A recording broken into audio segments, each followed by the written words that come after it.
What if I told you a driver could do everything right, dominate an entire race, lead the most laps, have the fastest car, and still lose the championship in the final moments? Well, that's exactly what happened to Denny Hamlin at Phoenix Raceway, and honestly, it was one of the hardest things we've ever had to watch in NASCAR. Stay tuned, because we're breaking down how Kyle Larson stole the championship right from under Hamlin's nose, and why this might be the most heartbreaking moment in NASCAR championship history. Ryan Blaney has won his way into the championship. A great day for Kyle Larson. Seventh career win in his 100th. Joey Logano takes the checkered flag. Hell yeah, boy! Denny Hamlin came into the weekend with everything on the line. We're talking about a 20-year veteran, a 60-time race winner, and an absolute legend of the sport who's headed straight to the Hall of Fame. But there's one thing missing from his resume: a Cup Series championship. Just one. And this weekend looked like it was finally going to be his moment. His father hadn't been doing well health-wise, and there's the whole lawsuit drama surrounding him, and time is just ticking away. At some point you start wondering, is this ever going to happen for Denny Hamlin? Well, he came to Phoenix prepared. He won the pole position, which means he earned the right to start first. He led the most laps during the race and was literally pulling away from everyone in the final laps, and I mean everyone. William Byron, who was my personal pick to win, Hamlin was leaving him in the dust. Ryan Blaney, who's known for being incredible on long runs at Phoenix, Hamlin was even faster than him. This was quite possibly Denny Hamlin's best championship performance ever. But here's where things get crazy. Denny wasn't just fast, he was dominant. Even when he had clutch pedal issues in the first half of the race, he and his team worked through it. His crew chief, Chris Gale, had this car dialed in perfectly. With just a few laps to go, Denny Hamlin was cruising to his first championship. The 11 car was untouchable. Fans were ready to celebrate. This was it. This was finally Denny's moment. And then a caution flag came out. William Byron, who was running second, blew a tire and hit the wall with just 4 laps to go. Suddenly, we had a late race caution, and that meant one thing: a restart that would decide everything.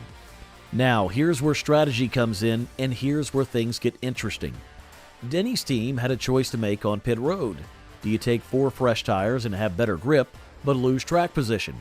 Or do you take 2 tires, sacrifice some grip, but keep your spot at the front? The Hamlin team decided to take 4 tires, and honestly, I do get why they did it. Just 2 nights ago, in the Craftsman Truck Series race, a driver named Corey Heim made the same exact call, chose tires over track position, made an incredible 7-wide move, and won the championship. Chris Gale and the 11 team probably thought, it worked on Friday night, why not try it again? Here's the problem. Cup Series cars aren't trucks. The tires are different, the competition is different, and most importantly, Kyle Larson and his crew chief, Cliff Daniels, made a different call. Kyle Larson took just 2 tires. And let me be real with you. Before this restart, nobody thought Kyle Larson was going to win this championship. He hadn't won a single race in the final 10 playoff races. He was running a solid top 5 all night, but he wasn't dominating like Denny was. But Cliff Daniels made a bold gamble. Take 2 tires, get that track position, and trust that Kyle Larson could do what Kyle Larson does best: make magic happen on a restart.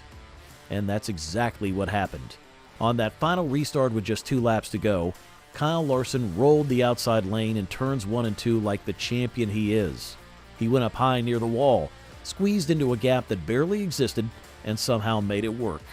Vintage Kyle Larson.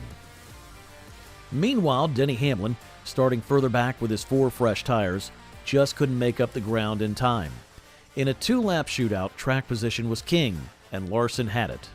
When the checkered flag waved, Kyle Larson was your 2025 NASCAR Cup Series champion. When Denny parked his car after finishing the race, he sat in the cockpit for several minutes, just composing himself. When he finally got out, he hugged his longtime partner, hugged his crew chief Chris Gale, and then walked over to his pit crew. Coach Joe Gibbs came by to pat him on the back, but what do you say in that moment? In his post-race press conference, Denny summed it up perfectly. He said, "You work so hard, and this sport can drive you absolutely crazy because sometimes speed, talent, and all that stuff just doesn't matter. gosh, you work so hard, and it's just, this sport can drive you absolutely crazy because it's just sometimes speed, talent, all that stuff just does not matter. Kyle Larson has the trophy, but we dominated. We did our job. We did the best we could. They're a championship team and a championship driver, and they're going to win a hell of a lot more than just these two. You know, when everyone had to bring their best, I think it was evident who was the best today. The whole situation reminded me of what happened to Carl Edwards back in 2016. Edwards was another Hall of Fame caliber driver who had never won a Cup Series championship. That year in Homestead, he was finally in position to finally get it done. Late caution, restart, and then wreck. Carl Edwards retired without ever winning a NASCAR Cup Series championship. But let's shift gears for a second and talk about Kyle Larson, because he deserves his flowers too.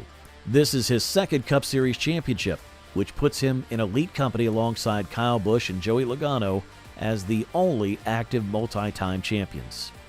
And before anyone says he didn't deserve it, let's look at the facts. Kyle Larson had 3 wins this season, tied for 4th most. He had the most top 10 finishes, the second most laps led, and one of the best average finishes all year.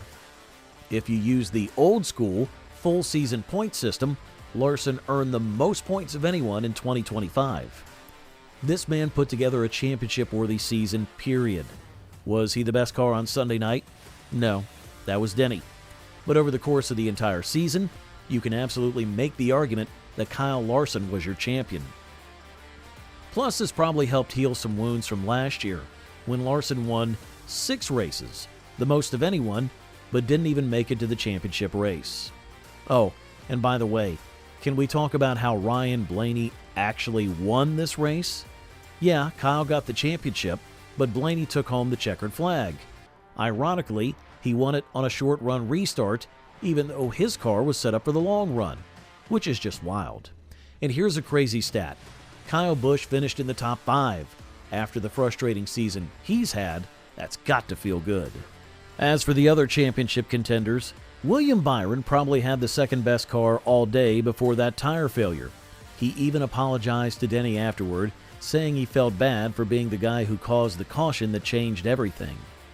Chase Briscoe fought through multiple tire issues and still managed to stay competitive all race long. Both these guys, Byron and Briscoe, they'll be back. They're young, they're talented, and their time will come. This finish was emotionally jarring, especially if you're a Denny Hamlin fan. To see someone dominate like that and still lose is just brutal. But that's also what makes NASCAR so incredible and so frustrating at the same time.